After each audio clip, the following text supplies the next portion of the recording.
Welcome to another lesson for Math 0420 Introductory Algebra.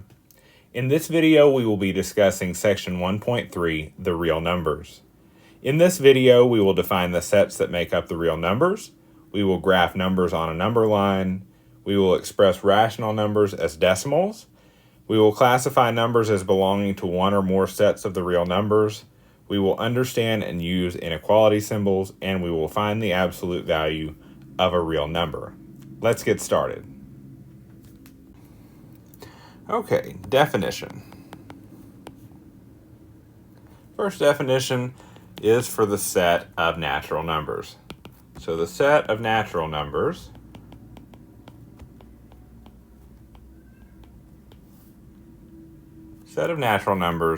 is the set containing 1, 2, 3, 4, 5, and so on. Okay, our next definition, the set of whole numbers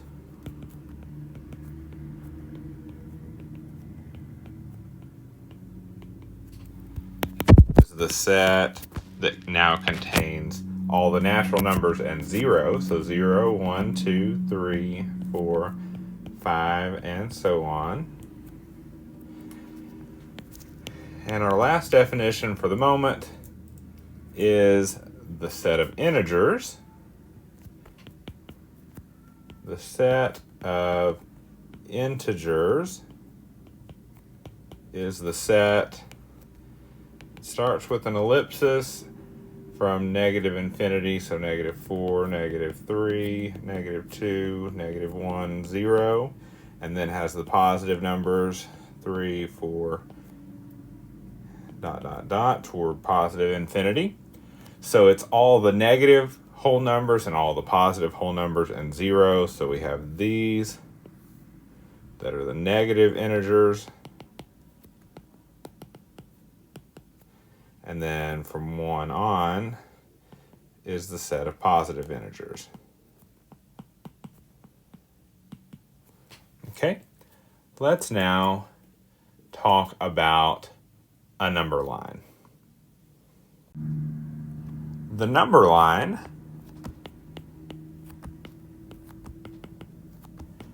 is a graph that we use to visualize the set of integers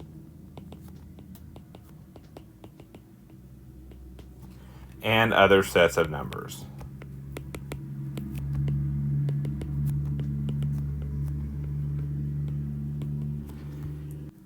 Okay, so here we have the number line. You notice it has 0, and then to the right it has the positive integers, and to the left it has the negative integers.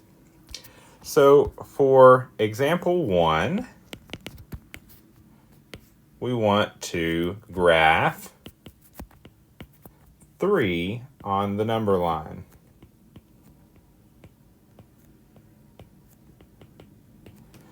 So what we do is we start at 0 and we go over 1, 2, 3, and we draw a dot there to signify that that is graphed on the number line. Okay, now that we have the integers and we've seen how to graph a number on the number line, let's talk about a larger set. Let's talk about the set of rational numbers. So the set of rational numbers,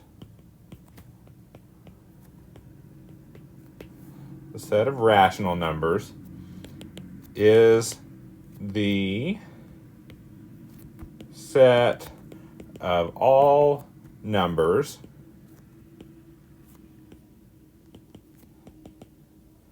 that can be expressed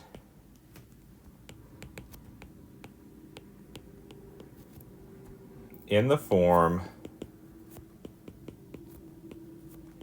A over B, where A and B are integers and B is not equal to 0. In other words, b is not equal to 0. That's how we would write that symbolically. Okay, let's try another example. Example 2. This time we want to graph some rational numbers. So we want to graph 9 halves. We want to graph negative 1.2 and negative 1 and 1/5. So here's our number line. So 9 halves, 9 over 2. If we divide that, 2 will go into 9 4 times, and that will leave us with a remainder of 1, so that's 4 and 1/2. So right in between 4 and 5 is where we would find 9 halves. Negative 1.2 is between negative 1 and negative 2, so it's a little bit to the left of negative 1, so that's negative 1.2. What about negative 1 and 1/5? Well, that's actually the same thing as negative 1.2, and that's because 1/5 is equal to 0.2. So negative 1 and 1/5 is negative 1.2. Okay, let's do another example.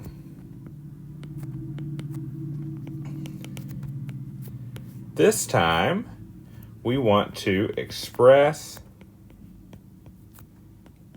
each rational number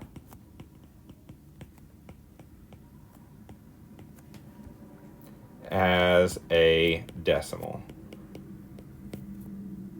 Okay, the first one is 5 over 8. Well, the way we can do that is by actually doing that division, or we can use a calculator. If we do the division, 8 will go into 5 0 times, so we can add a 0. 8 will go into 50 6 times. 8 times 6 is 48, which leaves us with 2. Again, we'll bring down another 0. 8 will go into 22 times. 8 times 2 is 16. 20 minus 16 is 4. Again, bring down another 0, and 8 will go into 40 5 times, and 8 times 5 is 40, which leaves us a final remainder of 0. So 5 over 8 is equal to 0.625. Okay, that's our first one. Let's do one more. What about 7 over 11? Well, same thing. We will do 7 divided by 11. 11 will go into 7 0 times, so we'll add a 0 after the decimal. 11 will go into 76 times. 11 times 6 is 66. That leaves us with 4. Bring down another 0. 11 times 4, times what will go into 40? That will be 3. 11 times 3 is 33. 40 minus 33 is 7. So if you look, you'll see that we have a 7 again. So that means that we will have 0.63 repeating, because the pattern repeats.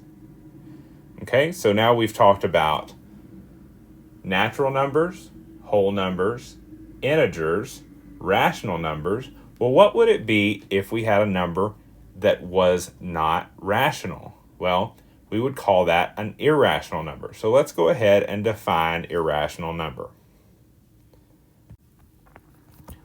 Definition. Any number that can be represented on the number line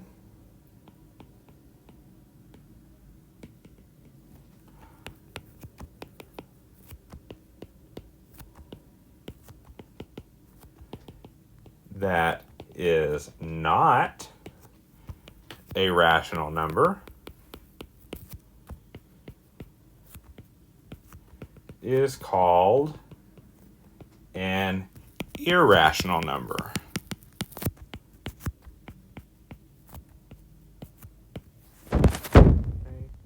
And for irrational numbers, examples are the square root of 2, pi, square root of 3, Euler's number e, and so on.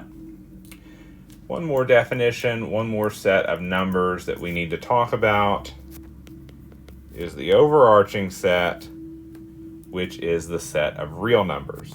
So all numbers that can be represented by points on the number line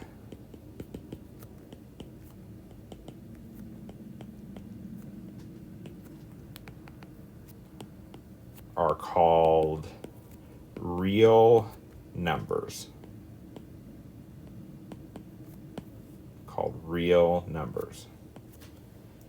Okay, now that we've defined all of our sets, let's talk about ordering the real numbers. Ordering the real numbers. Let's try that again. Real numbers. So the symbols,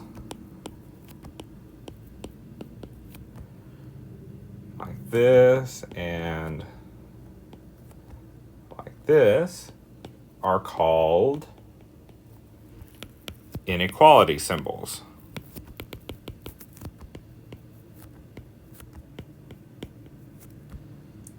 The first one means less than, and the other means greater than. And we read those from left to right. Okay, let's use inequality symbols to determine true statements. Example 4. Use inequality symbols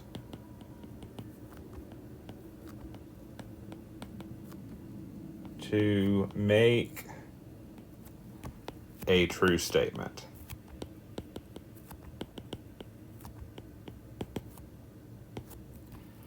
Okay, our first one, 14, and then we'll put an inequality symbol inside the box. Let's make a little bigger box here.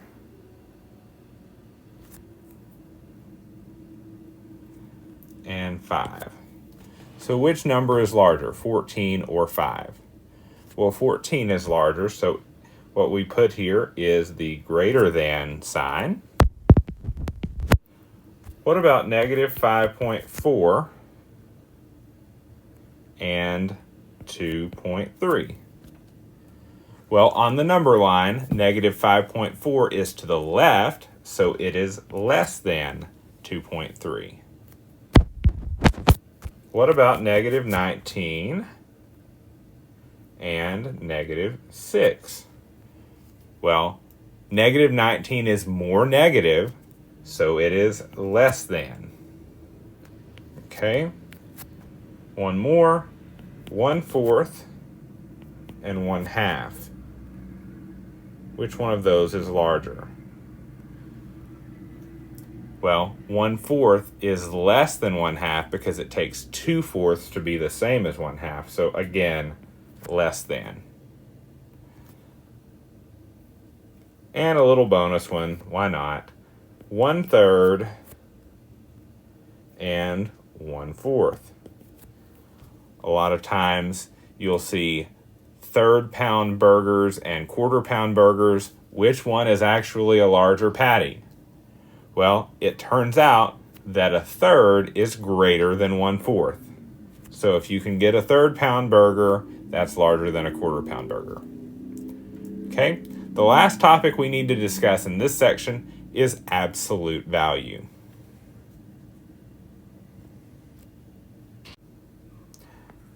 Definition.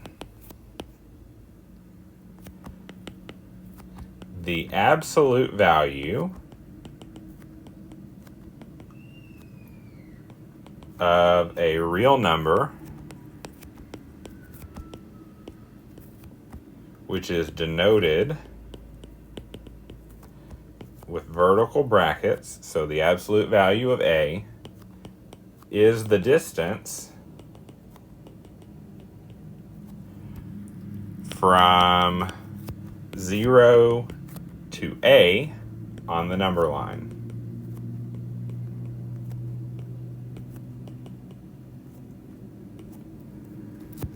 Absolute value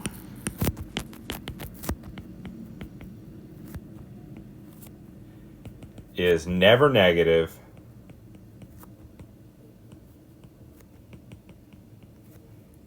because it describes a distance.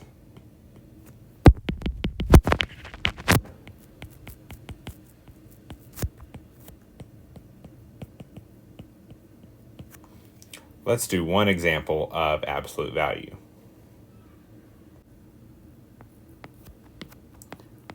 Example 5. Find the absolute value.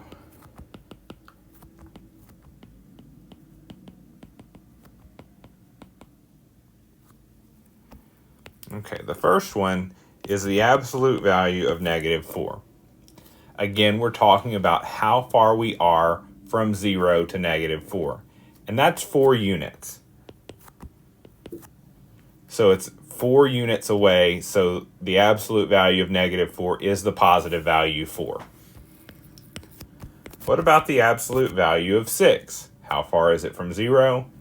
Same answer, 6 is the distance away. Even though it's already positive, we keep it positive. What about the absolute value of the negative square root of 2? Does it have to be a whole number or an integer? No, we can take the absolute value of any real number, and the absolute value of the negative square root of 2 is just the square root of 2. And finally, one more example. Negative absolute value of -17. Okay, now we treat the absolute value, this part right here, we treat that as a grouping symbol. So we do that operation first. So the absolute value of -17 is 17. But then on the outside of our absolute value, we have a negative. So that's -1 times a positive 17, which gives us a -17. Okay, that is the end of section 1.3, the real numbers. Good luck on your homework. Be sure to reach out if you have any questions, and I'll see you in the next one.